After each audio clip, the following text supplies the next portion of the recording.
Today's overview and shooting test is going to be on the Sig MCX Rattler BB gun.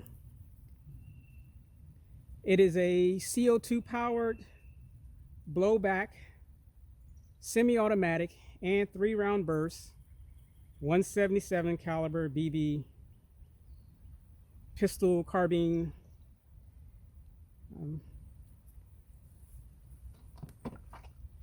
As you can see here, it's pretty awesome.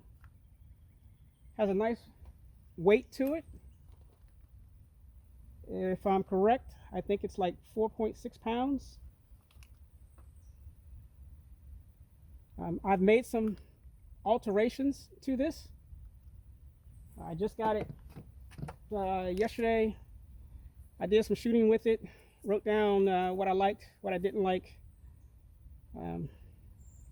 And I'm going to go over those with you to basically for you to decide whether or not you want to purchase this. It has a lot of positives, and unfortunately it has a lot of negatives, and I'm going to try to cover everything that I personally have found out on this in the short time that I've had it.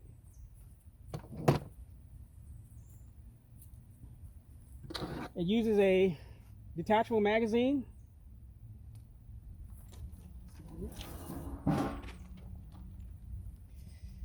Detachable box style magazine. It houses one CO2 cartridge, and I will go over this a little bit more in a moment. But first, the rifle. Oh, I should say first the box. This is the box that it comes in. Very nice.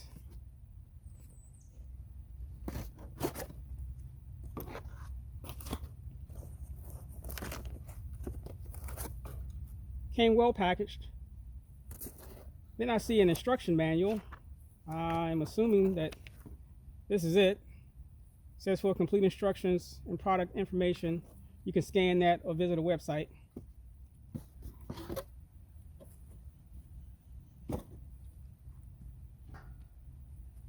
But let's go over this little toy here. Well, actually, I shouldn't call it a toy. And I guess the first things I'm going to go over is what I like about it. And starting from the top, it has low profile, and I should say very low profile, flip up sights. I think they're awesome. I give them kudos for that, especially with the fact that they're really low profile. You can hear that they click into place, and they tend to stay up. They're also toolless, so you don't need a tool to adjust the elevation in the front or the windage in the back. They have, when they're laid down, they actually have, you can see a rear sight notch on the rear sight here, and you can see a notch on the front. So you can kind of use your low profile. If your sights are down, you can still use these sights. You can't adjust for elevation, but you can adjust for windage in the rear. They're actually really nice sights, I must say. They have on the rear, it has a dual aperture, large and small. Pretty nice touch. So I give them kudos on the sights. Next, I like it has a ambi charging handle. Pretty cool for them to have that installed. I don't have an actual Rattler, so I wouldn't know if it comes with that or not, but it does have that on this, which is pretty awesome. It has an ambi safety. Man, I can see this is going to take forever. Has 3-round semi-auto. and safe. And it has a shorter lever on the right hand side. Kudos to them on that. But the fact that it has an ambi safety, I think that's awesome. It has an ambi magazine release. And as you can see here,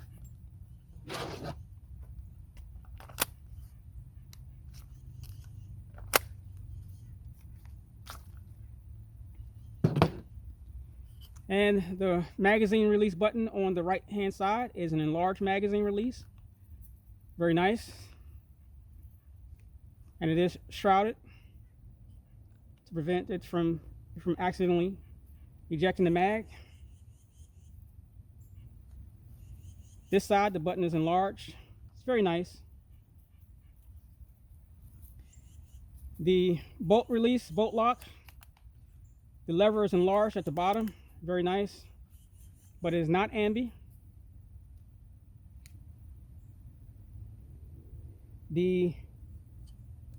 And you can also, which is awesome, you can lock the bolt to the rear. Pretty cool. It has a folding stock, which is awesome. Again, it can be a little difficult to fold it, which you have to push up and then turn, and it locks into place very nicely. And when it's open, it locks into place. It's pretty cool. What else is there? It has captured front and rear takedown pins.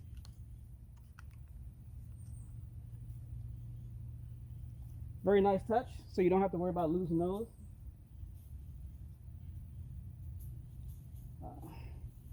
I guess we'll get to the lower now, and I will go ahead and disassemble this.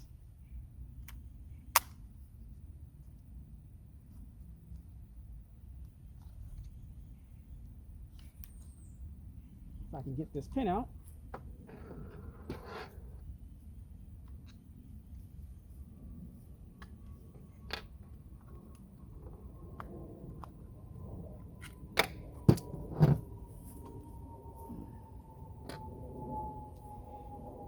And what's cool about the lower receiver is the internals actually kind of resemble an M16 with the 3-round burst. It has an actual auto sear, and when I rotate it, let me lock this back here. When I rotate it to 3-round bursts, you can see the auto sear move. So there's a third pin here. Pretty cool. It has, I don't know if you can see that either. It has the dual disconnectors, trigger, the trigger spring and hammer spring actually look like something from an AR-15 M16. The hammer does not, of course.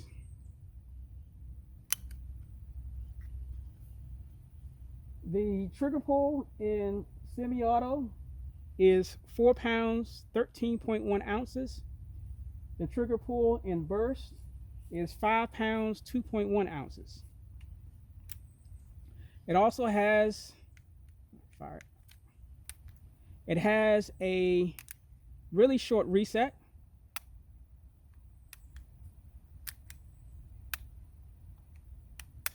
It's pretty cool. And I must say that the lower receiver is actually really nice. There is a little flex to the stock, but I mean, I guess what can you really expect for the amount of money you're paying for it? The only thing that I really disliked about the lower receiver is this garbage here.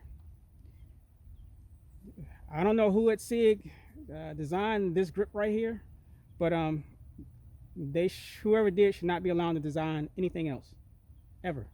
But this thing sucks. And fortunately, thankfully, I was able to put a actual grip on here, change the grip on it, which was really simple. And which, if you like that, fine, but I didn't. So that's actually going into the recycle bin. All you need is, this is the factory screw. It's an Allen. And if you go to, there's just one little spring here for the detent, for the safety. So if you take that off, try not to lose that.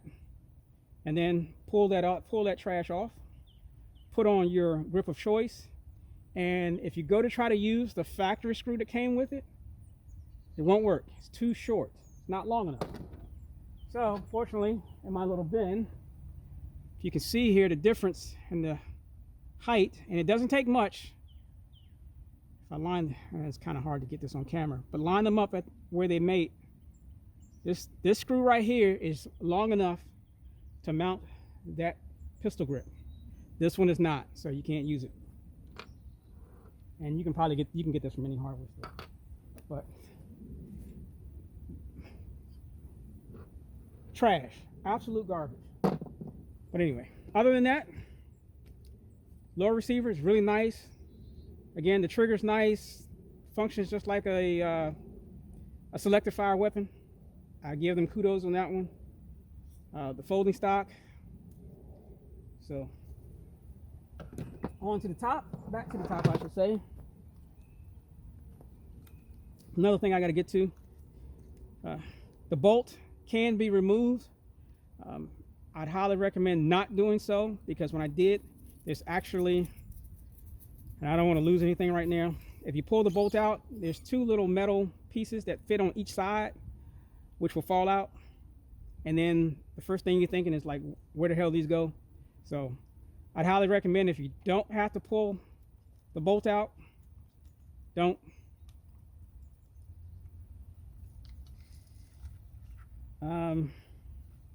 The front grip here, or handguard, these are actual M-lock slots. So you can see I mounted a vertical grip here. So you can actually use, there's two on the sides and two at the bottom, so you can actually use those. When you get this, I would highly recommend tightening up these two Allen screws here, because on mine they were really loose. But it's nice. It's really nice. I think that's pretty much about it as far as going over it, what I liked. Let me put this back together, or I should say attempt to put this back together. And when you go to put this back together, the end right here with a little attachment on it, this actually goes, make sure I have this right, correct, into the upper receiver, and not into the hole here at the back of the bolt, but at the top of the bolt. It goes into that. And you want to make sure that when you put it in there, that you can actually push it in. And I find it easier to put this back together upside down. So put it in like so. I then rotate it, insert it, try to get this here. Insert the other end into the back of the lower receiver. And I'm having a little trouble getting, there we go. And then, let's put it back in. Close them together. Push the pins in. And before you do anything, make sure you can cycle it. The first time I did this, I tried to pull it back, it stopped. So I took it apart again, did it over again, and no problems. But that was when trying to put it together like this. Again, I find it easier to do it upside down. Okay, so two things that I don't like. And unfortunately, that list is long.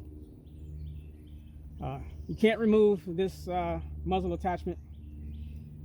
The selector here for the gas is just for show, it doesn't turn. But I mean, it is a BB gun, so what can you expect? The worst thing about this, number one, is this top rail. Now, if you And the reason how I found out is because when you first get this, your front and rear sight is not going to be where I have them. The front sight will probably be somewhere right here. The rear sight will probably be somewhere right there. I don't know, I guess they were just throwing it together. But of course, with anything with sights, it's better to move them out so you have a longer sight radius.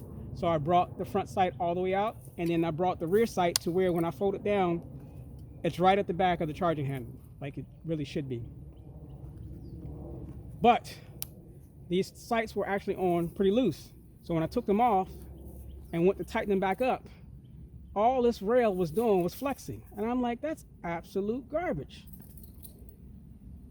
So there's 4 screws, one here, one there, there's another one here, and there's another one under here. Do not try to tighten these 2 up here because they're just threaded in the plastic. But you can tighten the front and rear because they're actually nuts that they screw into. But I took this rail off and it is so flimsy. It's like, what the hell were they thinking? The top rail is garbage. But I'm just putting it out there. The handguard here, again, I say it's nice, but the QD point is just for show. You cannot lock anything into this front QD point, which is interesting. Hold on a minute. Because the rear QD point, you can lock something into it.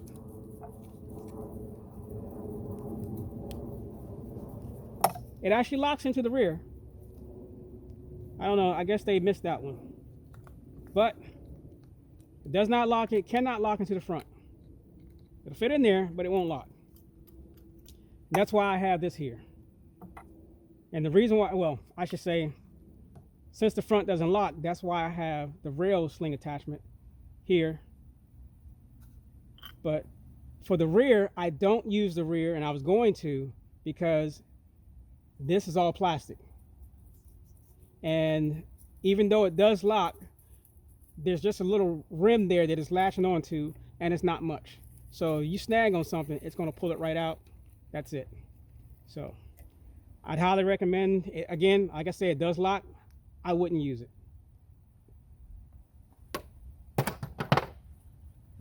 Let's see here. The weapon is just like an actual firearm, whereas you cannot put it on safe unless you charge it. Pretty cool. I like that. You don't, that's perfect. This is actually a perfect training weapon. Okay. Which is pretty awesome. Another thing that is really, really bad about it, and that is, even though the charging handle is ambi, if you look at the amount of plastic you have there and look at all the flex.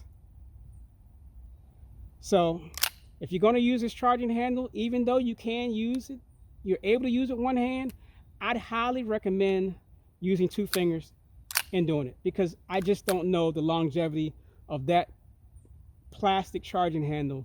And I can just see someone, myself, trying to rack this thing and it just snapping off. So that's, along with the rail, that charging handle is horrible. That should have been metal, but they made it plastic. Now you know. What else? Another horrible thing about this thing is, even though it is blowback, you can't see the bolt move because the dust cover does not open. That sucks. They really missed. They really had an opportunity to make this an excellent training weapon, but the fact that the dust cover does not open up, it's kind of disappointment.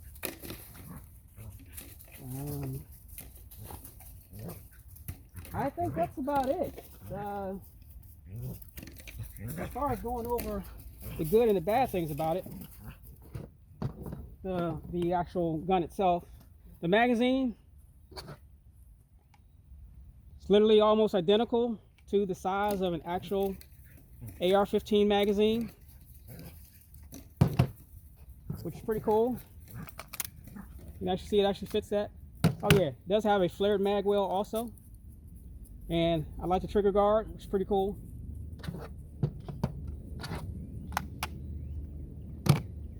Again, the magazine holds 30 rounds.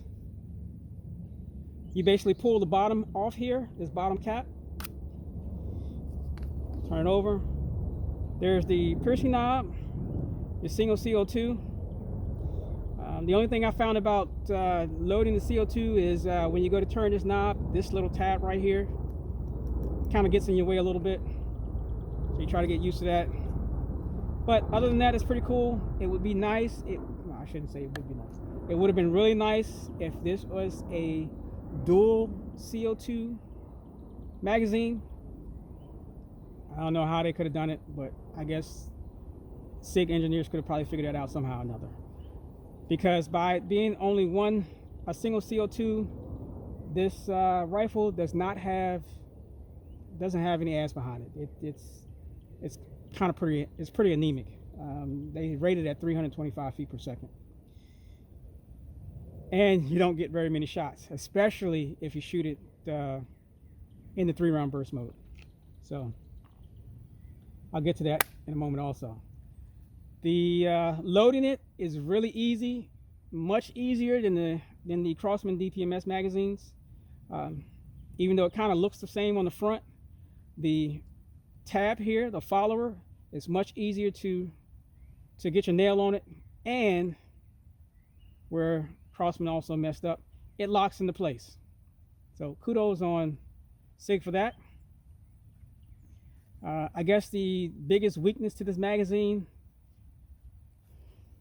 it's going to be the plastic feed lips. So I only have one magazine, so I really can't do much with it.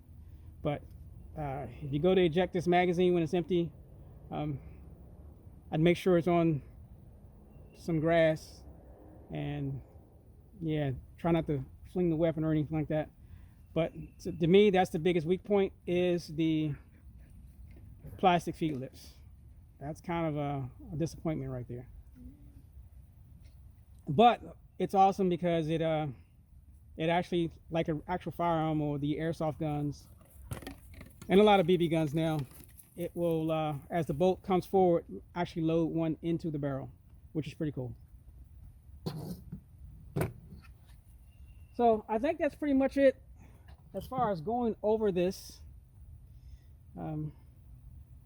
So next up, I will do 5 shots over the chrony, and then I will do the target at 10 yards, target shooting.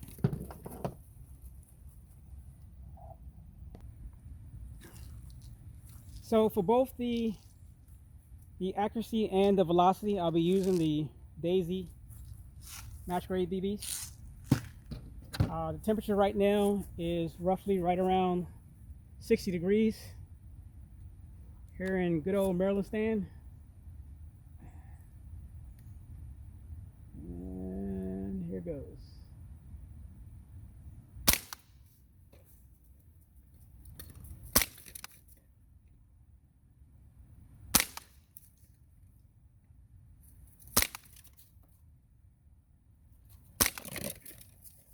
Okay, what's going on here?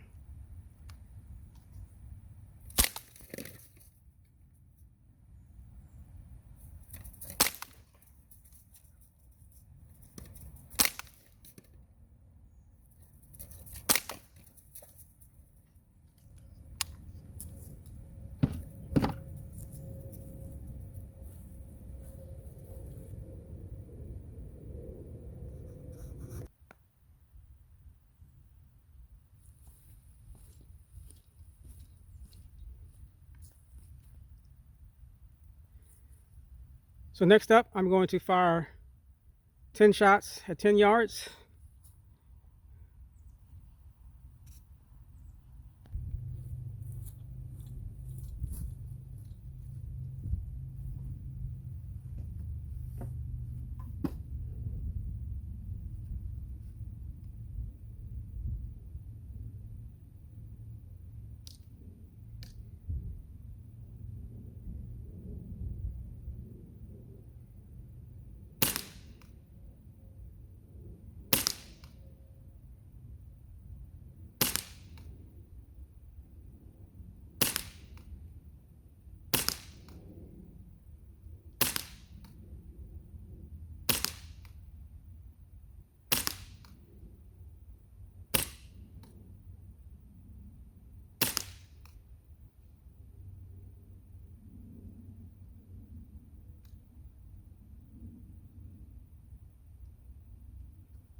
Okay, so that's my 10 shots, I think. 1, 2, 3, 4, 5, 6, 7, 8, 9, 10.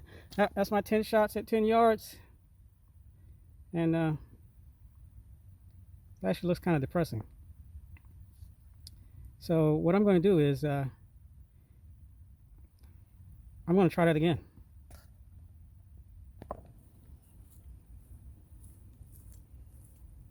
So basically what I've done is I put up another target, a little larger, and I actually put a new CO2 cartridge in it. So let's see if I can improve that.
All right, so it's still a large group size-wise, but here's more centered.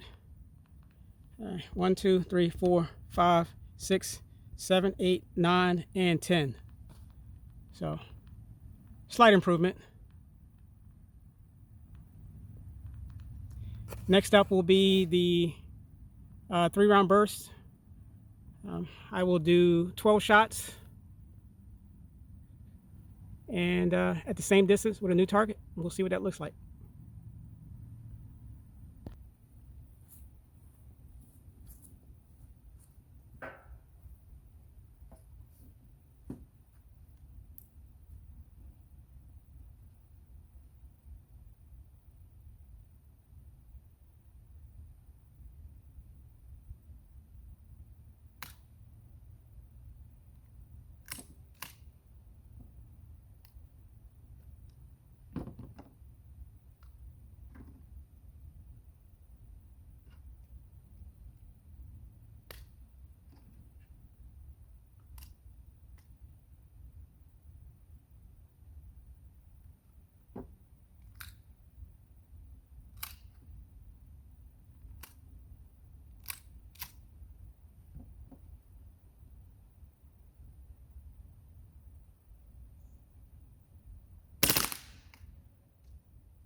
And that is 4 3-round burst groups. So it should be 12 BBs. See if I can count them here. Looks like 1, 2, 3, 4, 5, 6, 7, 8, 9, 10, 11, and 12. So not a bad group for 3-round bursts at 10 yards.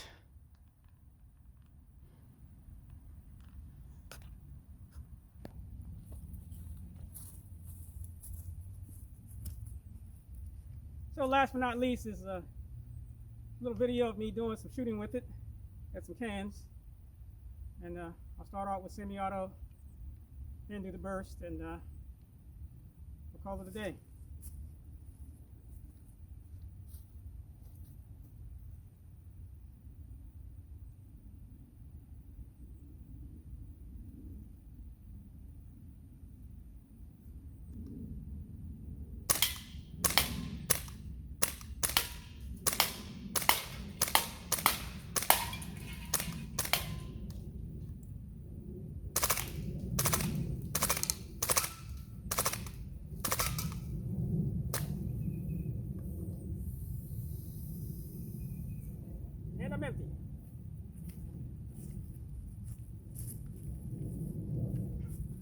So that's my take on the Sig Rattler MCX. I mean, it's okay gun. I'm hoping that with the temperature increase, the performance will increase. We'll see. But I really like it in semi-auto. 3-round burst, although it's you know, everything looked really good. The performance is lacking, but again, like I say, when it gets warmer, maybe it'll get better. I'll bring it back out. We'll see. But that's my take on the Rattler, and that's it for today.